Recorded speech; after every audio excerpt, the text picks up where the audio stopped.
భారతీయ నాగరిక సురక్ష సంహిత 2023లోని section 35 సవరణ కోసం ప్రజా భద్రతకు సంబంధించిన కేసులపై లోక్సభలో మాట్లాడిన ఖమ్మం ఎంపీ రామసహాయం రఘురామరెడ్డికి ఖమ్మం బార్ అసోసియేషన్ న్యాయవాదులు న్యాయస్థాన ప్రాంగణంలో ఖమ్మం ఎంపీ రామసహాయం రఘురామరెడ్డికి పాలాభిషేకం నిర్వహించి కృతజ్ఞతలు తెలియజేశారు.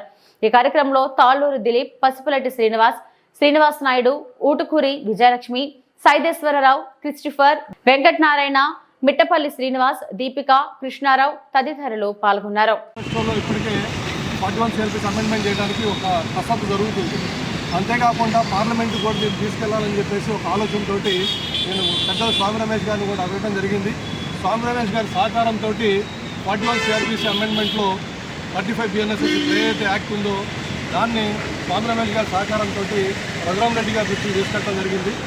రఘురామరెడ్డి గారు ఎప్పుడైతే ఆ ఇష్యూని చూశారో నిందితులకి న్యాయం చేయాలి, ఉమెన్ ఎస్పెషల్లీ ఉమెన్ చిల్డ్రన్కి పబ్లిక్ సేఫ్టీకి ఉండాలని చెప్పేసి ఈ నోటీసుల్ని కొంత సవరించాలన్న ఉద్దేశంతో నిన్న రూల్ 377 మీద పార్లమెంట్లో క్వశ్చన్ షార్ట్ నోటీస్ ఇష్యూ చేయడం జరిగింది.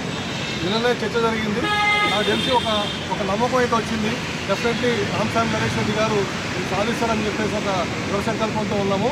మరి ఈ కార్యక్రమానికి మాకు సహకరించినందుకు వచ్చిన మిత్రులందరూ కూడా ధన్యవాదాలు తెలియజేసుకుంటూ రేపు రాబోయే కాలంలో మనం నిందితుల తరఫునే కాకుండా అట్లీస్ట్ మన బాధితుల తరఫున కూడా మనం పోరాడాల్సిన బాధ్యత ఉంది.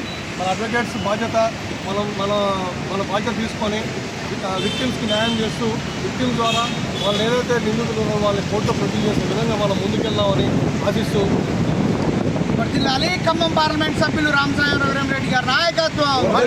వర్ధిల్లాలి ఖమ్మం పార్లమెంట్ సభ్యులు రామసాయం రఘురామరెడ్డి గారి నాయకత్వం. వర్ధిల్లాలి ఖమ్మం పార్లమెంట్ సభ్యులు రామసహాయం రఘురామరెడ్డి గారి నాయకత్వం.